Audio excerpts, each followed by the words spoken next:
Hello guys, let us learn today about Bernoulli's principle and its applications. So before going into Bernoulli's principle, let us learn about one more principle which is very important and which also contributes a lot in Bernoulli's principle. So that is continuity equation or principle of continuity. So the principle of continuity tells that in a pipe flow, the amount of fluid entering from one end is equal to amount of water leaving from the other end. For example, we have a pipe flow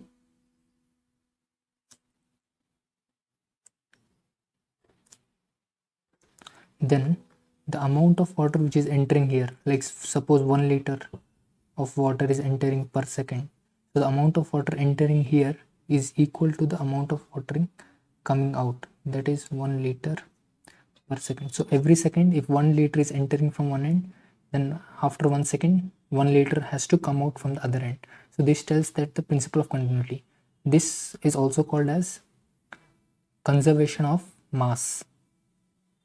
Hence this principle is also called as conservation of mass, because 1 liter is nothing but almost equal to 1 kg and 1 liter per second. So mass flow rate is entering. So the mass is being conserved here. Now let us suppose this is a pipe of area A1, complete area. Now the pipe has some bends, some inner bends and some outside bends. So you can see the shape of this pipe. So now what happens is, if you see here at this position the area is A1, and this position the area is A2, and this position the area is A3, and at this position the area is A4, and at this position the area is A5. So the area is varying, but what our principle of continuity tells, the amount of liquid entering here should be equal to the amount of liquid going here. So but here we have so many obstacles. So how does the same liquids comes outside? So here is what happens. So you can see here at the starting the velocity of the fluid will be v1 when it enters. Now you can see that the area here has decreased when compared to A1. The A2 is less. So hence due to this the velocity gets increased as the area decreases. So simply we can say continuity equation in 2D as, if area decreases, velocity increases. We see this principle in water carrying pipes at our homes. So when you see the pipe, the water will be coming in a laminar flow or streamline flow. There will not be any turbulence. But when you press this pipe from both the ends, then you can see that the outlet water which is coming will have a higher velocity. This is because the area is decreased. As you press this thing, the area gets decreased, the pipe gets compressed, hence the velocity keeps increasing. So we see the principle of continuity in this practical example. Now we can write continuity equation as like this: A1 V1 is like this is the volume of the pipe in 1 second. So if we take A1 is the area, then if you, volume is nothing but area into length is equal to volume. Hence we already have the area, so we need the length. So the length can be found out by, we know that the velocity till here is v1. Hence we can say that if we divide it by second, so velocity per unit time is nothing but distance, that is length. So we get the length in that case. So area into length will give us the volume of the pipe in 1 second. Similarly from here to here it gives area 2 into velocity 2 per second. So area 3 into velocity 3, here area 4 into velocity 4, area 5 into velocity 5 at this position. So we can say that everywhere the amount of fluid is same at every point. if we see in the diagram. So hence you can see here the velocity is more here but area is less, so that balances. Velocity here, the area is more, velocity is less, hence it balances. So in this way we can write principle of continuity as a1 v1 is equal to a2 v2 is equal to a3 v3 is equal to a4 v4 is equal to a5 v5. Hence this is about principle of continuity. Now let us study about Bernoulli's principle. So Bernoulli's principle basically tells that energy at every point in the flow is same. So which means if you see here, this is a pipe. This has a cross-sectional area A1. Here in this pipe the pressure which is acting at this end is P1 and the velocity which with the flow is entering is V1. Now this is the other end of the pipe where this end, this area is bigger or larger than the A1. So we can say that A2 is larger than A1. So now here the pressure will be different, the velocity will be different. So hence if we see at this position, the sum of all the energies are same, like P1 is pressure energy half rho V1 square, it is kinetic energy, plus H1 rho G, this is potential energy. H1 is the height from the base to the first end and H2 is the height from the base to the second end. What this means that, let us suppose with an example, let us suppose the pressure energy value is 3 plus let us suppose the kinetic energy value here is 2 and let us suppose the height value here is 1 or the potential energy is 1. Hence if we see the total here, it is equal to 3 plus 2 plus 1, 6. Similarly, if we come to this point at this position, then we may have different area, different pressure and different velocity. So let us suppose at this position we have area A3, pressure P3 and velocity V3. Hence the equation becomes P3 plus half rho V3 square H3 rho G.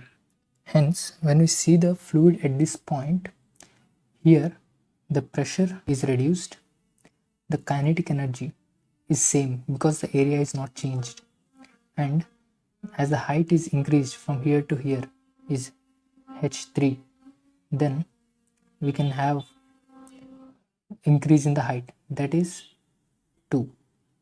So the total is going to be 6. Similarly, when we come to this point, you can see the pressure is reduced, that is equal to 1 plus as the area is more, the kinetic energy has reduced, that is 1 plus the height is increased, that is 4, which means pressure energy is reduced, kinetic energy is reduced because the area is increased and hence the height is more, therefore potential energy is increased. So the total is going to be 6. Therefore you can see at every place the sum of energy is 6. At every place, at this point, at this point, at this point, you can see it is equal to 6, 6 and 6, which means Bernoulli's principle proves that energy at every point in a flow is same. So if you go at any point in the flow, you will get the same energy. So hence it is called as conservation of energy principle. Now let us learn some practical applications of Bernoulli's principle in detail. So the first application here is man near to a moving train. You might have heard that don't go near to the train when the train is passing by you. Many of you might have not known the reason why they tell so. Now today we are going to learn the reason why people tell you not to go near to the train when the train passes by. Let us suppose this rectangular box is the train. Okay, and this is the direction of motion of the train. The train is moving in this direction. Now let us suppose a person is standing near to the train when the train is passing by. So what happens here is, when the train is moving, the particles near the train also starts moving. So due to this, what happens is, the velocity of particles at this position, the near the train, is going to be high. So the velocity of particles are going to be more. So due to this, what happens is, the pressure decreases, because the Bernoulli's principle tells that when there is increase in velocity, then there will be decrease in pressure. So here you can see that the velocity is increasing near the train. The velocity of particles or the air particles are increasing near the train. So hence, due to this, the velocity increases, and because of this, the pressure here decreases. Let us say that pressure is P1. Now, hence, if the person is standing here, then if we compare, if the pressure decreased here, which means the vacuum is created. So hence, to fill that vacuum with air, some external air has to come in that place. So hence, what happens is, from the outside, the air comes and pushes the person to the train, because we know that the direction of pressure is from high pressure to low pressure.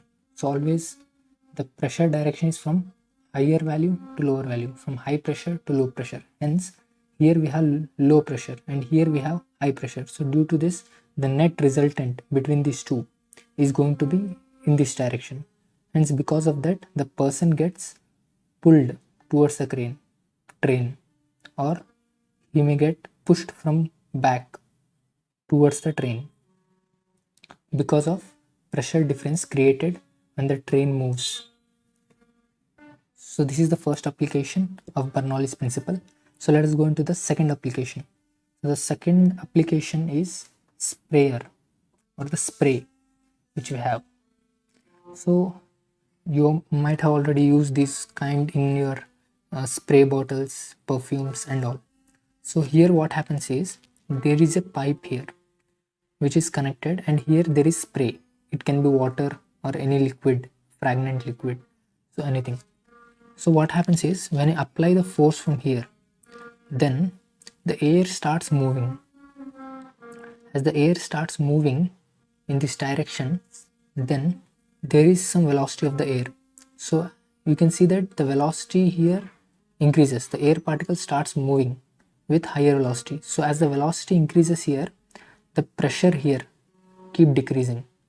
So if the pressure here keep decreasing, then the liquid applies a pressure opposite to that in this direction.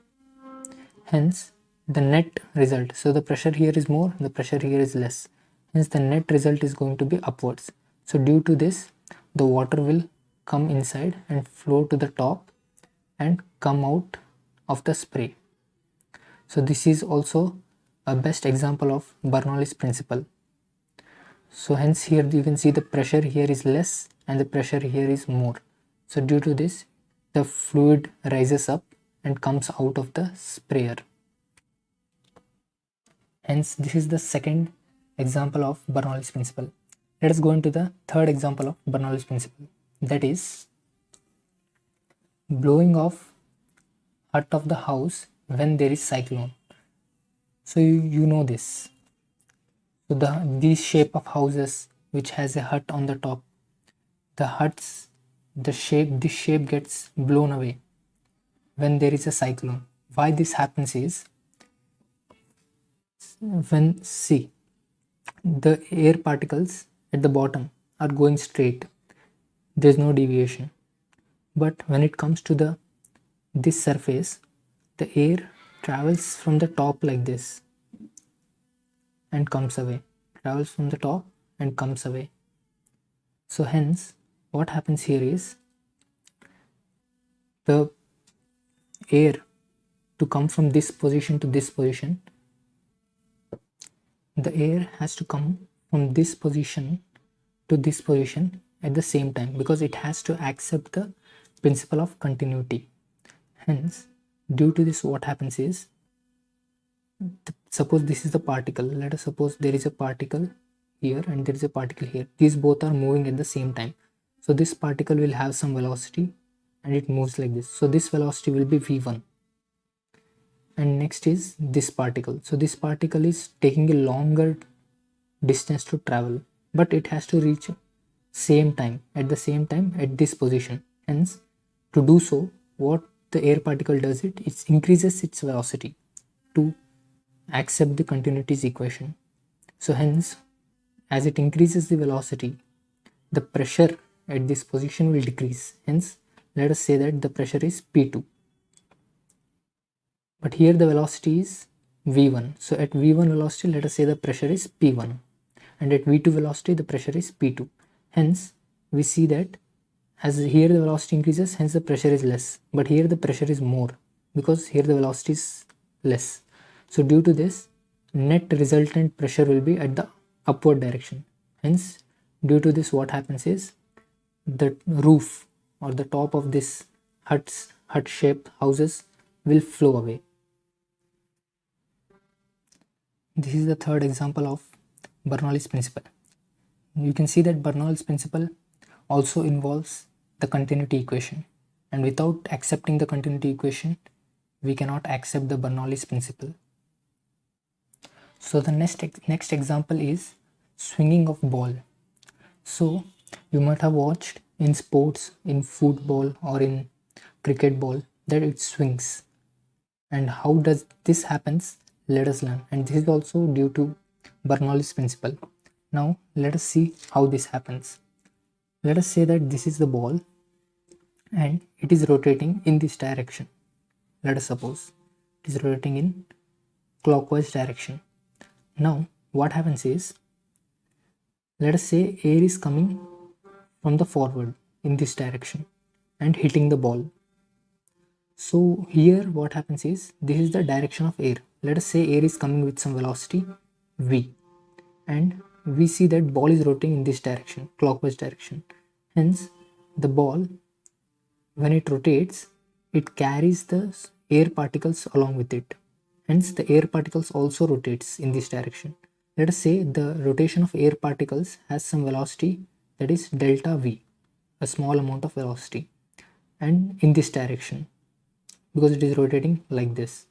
So, but when it comes to this position, you can see that the particles are here. So the particles will move like this. Hence the velocity at this position will be delta v. Now you can see that the air velocity is in this direction, but the ball velocity is in this direction. Hence the difference, you can see v is opposite to delta v. So we can write v minus delta v. But when you come to this side, you can see v is also in this direction, delta v is also in the same direction. Hence we can add the resultant as v plus delta v. So due to this, we can see the velocity here is less. Hence the pressure here is more. You can see the velocity here is more. Hence the pressure here is less. Hence the resultant pressure will be in this direction. So due to this, the ball will start moving like this. If suppose the air is in the same direction, but let us say that the ball is rotating in anti-clockwise direction, in this direction. Let us suppose the ball is rotating in anti-clockwise direction. So what happens is, when this rotating anti-clockwise direction, then the particles will move like this. So which means we'll have a delta v in this direction. Here we are going to have a delta v, but the same thing is, when it is rotating in this direction, then the velocity will be, the ball velocity will be in this direction, the air particles velocity will be in this direction. So that means this will be the delta v. So if we see, this is the velocity of air, this is the velocity of ball, hence there is a resultant of v minus delta v, and here these both are getting added, because the velocity of ball is also in this direction and the velocity of air is also in this direction. hence this becomes V plus delta V, and in this case the pressure here decreases and the pressure here increases. So hence, as the net resultant pressure will be in this direction, so the ball will start moving like this. You can see here. So this is how a ball gets swing, and this is the principle of Bernoulli's, or the Bernoulli's principle. So this completes the fourth example of Bernoulli's principle. So let us go into the next example. So this is the next example, that is aeroplane wing. So aeroplane wing is also, or the aeroplane works, or the aeroplane flies on the principle of Bernoulli's. How this happens is, let us say this is the shape of wing. So what happens is, this is same as in the case of hut which I have seen. So what happens here is, the velocity of air which is moving straight at the bottom of the wing is v1, but the velocity which is traveling here from the top is v2. What happens here is, let us suppose this is section A, this is section B. Let us cut it. We know that continuity equation tells that the amount of air entering at this section must be equal to the amount of air exit at this section. So the air particles starts from here and end at here. Let us say one air particle has started from here, and after 1 second it reached here.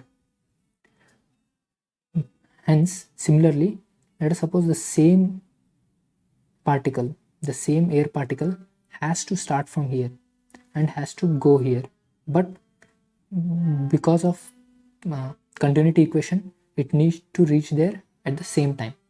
So to reach there at the same time, you can see this has to travel a straight line. So the distance between these two sections at this position is a straight line, hence the distance is less.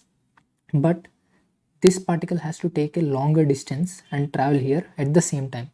So we know that velocity is equal to distance upon time. Hence you can see here the distance is more. Here the distance to travel for the air particle is more, but we know that at the same time it need to reach here. So which means time is constant. So time is constant. So which means what the air particle has to do so that it can reach here at the same time, it has to increase its velocity. Hence, because of continuity equation, this air particles increases its velocity. Hence, as it increases velocity, we know that pressure gets decreases because of Bernoulli's principle. Hence here the pressure P2 gets decreases, and the pressure P1 is going to compensate the pressure P2, hence due to which the pressure P1 exerts a force at the bottom, and we see that the pressure P1 is more than the pressure P2, hence due to that the resultant acts at the upward, hence the aeroplane wing starts moving up. I'll show you this with an example video so you can see the actual flying or the actual lifting of the wing due to the passage of air from the top of the wing. As you can see, this is the wing of the airplane, a shape of wing of the airplane, not the original, but this is how the shape of the wing of the aeroplane looks. So you can see it. So the bottom face here is flat and the top surface is curved. So you can see from the front. So what happens is, as we have learned the principle of Bernoulli's, or the Bernoulli's principle, we see that when the air moves from here, so the air has to travel a longer distance to come back to this position. Hence, it needs to increase its velocity. We have learned that. Hence, when it increases its velocity, then the pressure at this point will keeps decreasing, but the pressure at this point from the bottom will be more. Hence, due to that, the net resulting force will be at the top, from the bottom to the top. Hence, due to this, it gets lifted up. So let us see this by making an experiment. So I have kept a fan here which is going to blow air on the top of this wing. So let us see whether the wing will get lift or not. So let me on the fan.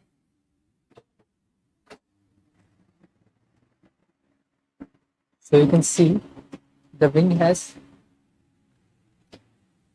so you can see that the wing has flown away, or it has flew a little.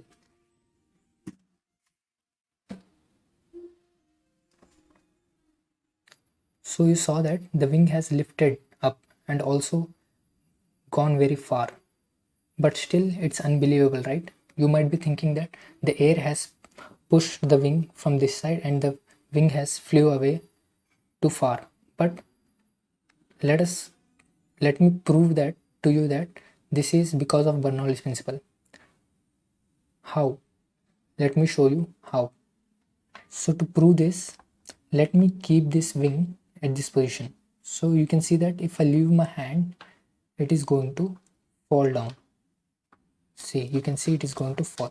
But if in the case of Bernoulli's principle, when I keep this to the near and it is going to fall, and if I on the fan, then the air need to travel along this path, and due to which a lower pressure need to be created here, and a down thrust has to be created so that the wing will be balanced on this point and it will not fall. If it does so, then we prove the Bernoulli's principle. So let us see, will it be able to balance or not. So now you can see that the wing has balanced. It is not falling. So you can see it the down. So how it has balanced? This is because the air is traveling over the wing and the pressure there is decreasing, and a down force is acting on this wing to make it balance. But now when I off the fan, it falls. Let us see it falls or not. So you can see it fall. So which means the balance of the wing is done by Bernoulli's principle, which is creating a pressure difference between the two ends of the or two sides of the wing and creating a downward thrust to balance the wing. So the next example of Bernoulli's principle is heart attack. So how we get a heart attack? There are many reasons, but one of that also explained by Bernoulli's principle. How this happens is, this is our blood vessel, let us say artery. So you know we have number of veins in us. So artery is a type of vein, so which connected with the heart. So the heart pumps the blood. So when heart pumps the blood, so blood attains some velocity and it starts moving into the blood vessels. So when it is moving inside, it creates some pressure. It exerts some pressure on the arteries. Let us say that pressure is P1. It is exerting some pressure P1 on the arteries. Now what happens is, if blood pressure increases, which means the velocity of the blood increases. At that time, what happens is, when the velocity of the blood in the blood vessel keep increasing, then it creates a lower pressure inside the blood vessel. So due to this, what happens is, from the outside, the pressure P2 will try to compress the blood vessel. If suppose the blood pressure is very high, then it compresses very much that the heart need to pump with a lot of force, and a point comes where the blood will be continuously pumping by heart, and due to this, if the blood does not move forward, then the heart keeps on pumping, applying force, and later it stops because it can't pump more than that. It stops, and due to this, heart attack occurs. I hope you have understood the principle of continuity and the Bernoulli's principle and its many applications. Thank you and have a great day.